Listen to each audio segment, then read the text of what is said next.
What is happening, guys? It is Brian Alsruhe with neversate.com, and as promised, I'm doing a video about my competition this past weekend. If you did not know, I made my heavyweight debut in Delaware at a show called the Training Center Throwdown. So it could not have gone any better for me, and I am so overwhelmed. Thank you guys so much for reaching out and wishing me luck and all the good wishes and everyone who was involved this week, and I just want to thank you so incredibly much. I wanted to touch upon a couple things before we get into the actual training footage. I will say that I did provide timestamps down below, so if you just want to see my actual events, you can click forward to those timestamps, but don't do that. It's not cool at all, man. This was by far my best competition ever. I went 5 for 5, swept every single event, and felt really good about my performance. And I think that has 100% to do with my preparation. Now, a couple things I did differently for this show than I normally do for shows. Number one, this is the first show that I've had after going to the Arnold with Andy Shadow, who is one of Brian Shaw's coaches, and getting to stay with Brian and seeing how he approached the Arnold. I will say not so much in specifics, although a couple specifics were definitely important for me.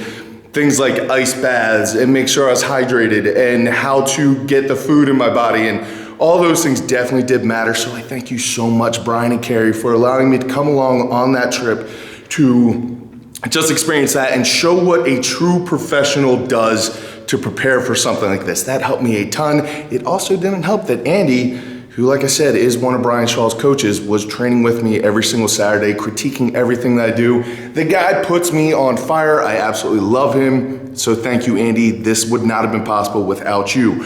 Also, a bunch of my training partners in fighting. So I went back to fighting for this particular event, and that's what I used for the main part of my conditioning and for changing my mindset. If you guys are not involved in some sort of fighting, I would highly encourage that you do so, because it will keep you mobile, and nothing seems hard when you're flipping a tire or lifting a stone compared to having people try to choke the life out of you. So I cannot thank my training partners enough. My preparation for this was absolutely amazing. So I had 3 main goals going into this comp. Number 1 was don't look stupid. Jury is still out on that one. I also did my best to not care about where I actually placed.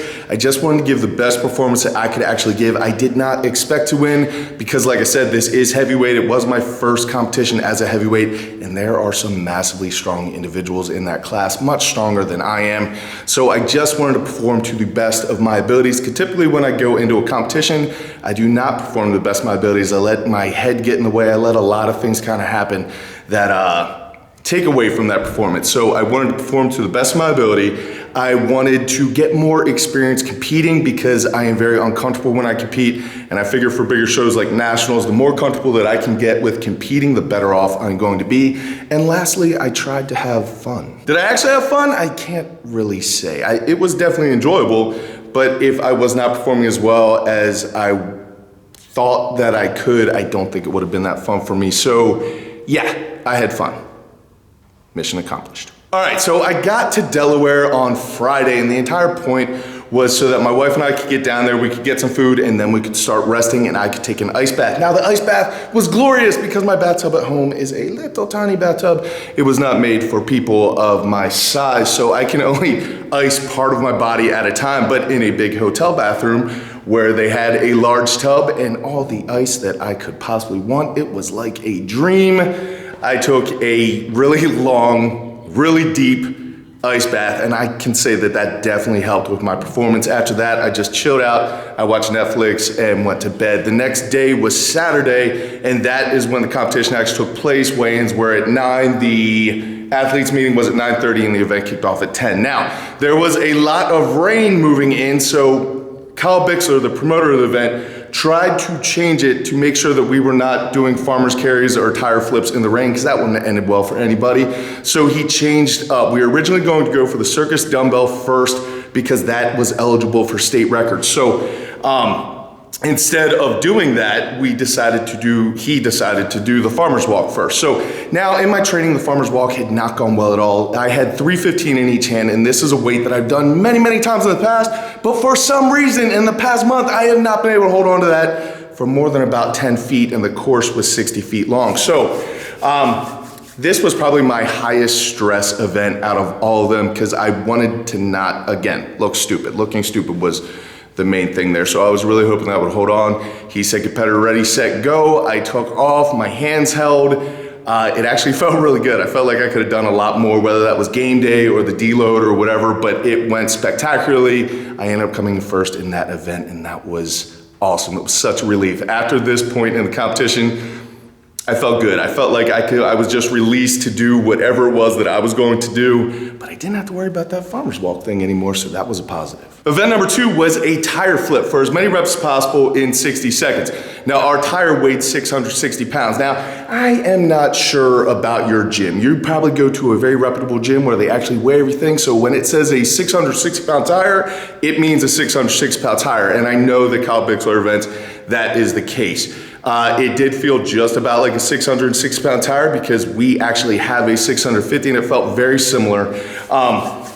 And in practice, I had not hit that one because we've had a lot of rain here recently, so I had not been doing that one. I've been practicing on a 500-pound tire, and I got that 14 times in a minute a couple Saturdays ago and then proceeded to puke my brains out. So I was nervous about this event, not because of my performance, but more because I knew there was a certain level of pain that was coming, and there was a certain amount that this was going to steal from me, and that is never much fun. Whenever you're going to have something like that in a workout or in a competition, you kind of look at that pretty trepidatiously, and no one really likes to push themselves until they puke. So I started flipping the tire, and I just thought, be steady.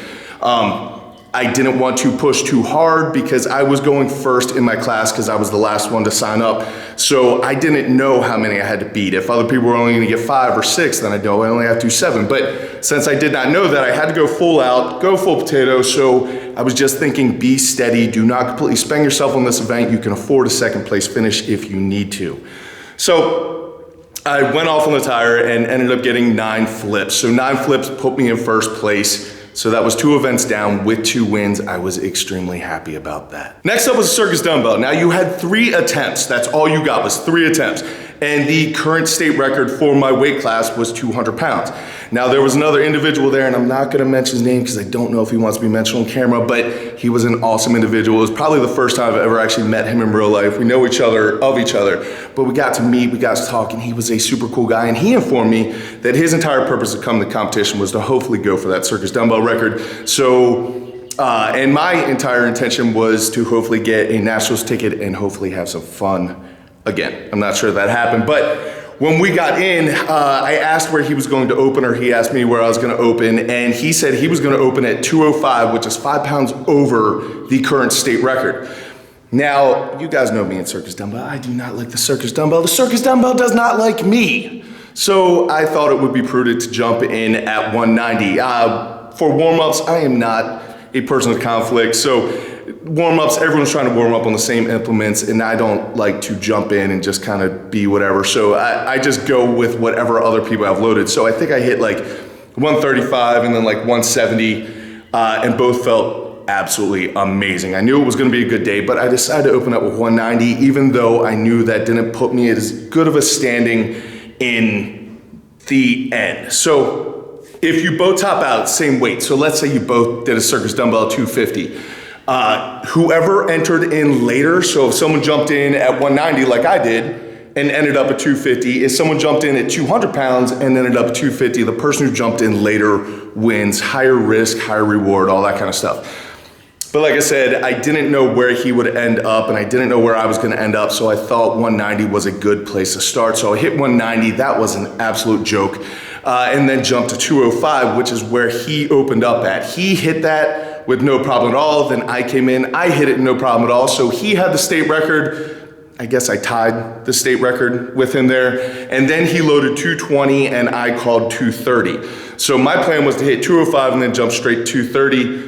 He went on the 225, did not get it, so I just decided to grab that and hit that. No problem at all, definitely more in the tank there, but that did win me the event and did give me the Delaware state record, which was a completely unexpected thing, and I am beyond happy about it. Now, I cannot let this moment pass without mentioning Uncle Nick. He is one of the strongman coaches here at my gym. Awesome guy, does amazing things, and he is going to catch me on Circus Dumbbell, and I'm gonna hate myself when he does. But he hit a 200-pound Circus Dumbbell in competition which was definitely the state record for the 200-pound class. That is so massive and so amazing. I believe that they said that that record had stood for 7 years prior. So that is a massive deal. Congratulations, Nick. I'm so proud of you and so proud to call you a friend, man. Which brings us to event number 4, which was the deadlift. Now, I did not ever try a basket deadlift prior to this. A basket deadlift is kind of like a car deadlift because it is a frame. It's a shorter frame than the car deadlift, and the bar is out front. So it's like a traditional deadlift, except on a hinge, more like a hack squat. So it's a different movement and one that I had never touched before, and during warm-ups, everyone was trying to warm up on the same piece of equipment. So I got in, did one pull, rocketed that bar up into my nether parts, and decided that was the end of warm-ups for me, and I would just handle it when I went. So the way that it worked is we started out with, I think it was 550 pounds on the basket, whatever, the frame. Started out 550 pounds, and then you did a lift, put it down, they added a plate. Then you did a lift, they put it down up to 9 plates, I think it was 9 plates, is what you could eventually work up to. And then if you've completed all of the lifts, then it came down to time, whoever got that done faster. So I started pulling, and I'll be honest with you, nothing felt heavy. So as I started pulling, I just kept waiting. Like every time that he gave me the up command to lift, I was like, this is time it's gonna get heavy. And it didn't get heavy. And then added another plate, this time it's gonna get heavy. And it never got heavy until eventually the last plate, Kyle Bixler over the microphone was like, Brian, this is your last plate. So I pick it up, put it back down, win the event. Very, very cool. I did not expect that to go as well. I think there is definitely a deadlift PR in this little body of mine. We will see how that goes in the upcoming future, but that is the first deadlift event that I've ever won in my entire career. Deadlift is not a strong suit for me. My current PR is at 710, and for my weight class, a 231 weight class, that is not good. I mean, it's decent, but it's not good. And for the heavyweight class, that's not even on the table. So I was very, very happy with that, completely stoked. That was event number 4. And then of course, event number 5 is the stones. And these are traditional stones with tacky and everything. The bar was pretty high, I'm not gonna lie about that. And the stones had been sitting outside. They were undercover, so they did not get rained on per se, but they were very damp and they had a very grimy, kind of gravelly feel to them. So I had gotten 350 pounds for a set of 5 like a week ago, just testing for this comp. I was able to get 3 and then went for 4. I did not even have to do the stone event. I could have just passed on it. But this entire competition, like I said, was not about getting the win. It was about getting the experience. So I wanted that opportunity to work with my stones in front of people in a contest setting with another person's stone at a different height than I'm used to. So I got 3, went for 4. It was not gonna go, but 3 was good enough to win that event and the competition. So I was very, very excited about that. I do need to say some thank yous. First off, to our friends and families who came to the event. Thank you so much for the support. Thank you so much for recording this, especially you, Mom. None of this would have happened if you did not take the time out of your schedule to come and support myself and the rest of the athletes. Man, we had John, Galen, Nick, Elena, and myself in stock all competing, and everyone did an amazing job. I am so proud of you guys and how you showed your character, how you represented the gym. I could not be more proud of you guys or just being part of your day. So thank you guys so much for being part of that. I also want to thank my sponsors, Today's Professional Services, who has been my sponsor since the very beginning. If you live in the Maryland area and you need some sort of car work done, Dave's Professional Services, who you want to go to. He is an outstanding guy. So thank you to Dave and his company, as well as the Loyal brand. They're the people who make these nice shirts. I think you guys should pick one up. That would be really, really cool. But also pick up some other stuff while you're at the Loyal brand. They have been with me since the beginning also. I thank you guys so much for all your support and everything that you did to help me with this competition. And then finally, I want to thank my fellow competitors, because honestly, I would not have pushed nearly as hard or done as well without all of you, and everyone was super cool and super nice. And also to Kyle Bixler, the promoter of the event. It all ran smoothly. I could not believe you got done what you got done with 4 people. If you watch this, man, I just appreciate you. I appreciate what you're doing for the sport, so thank you very much.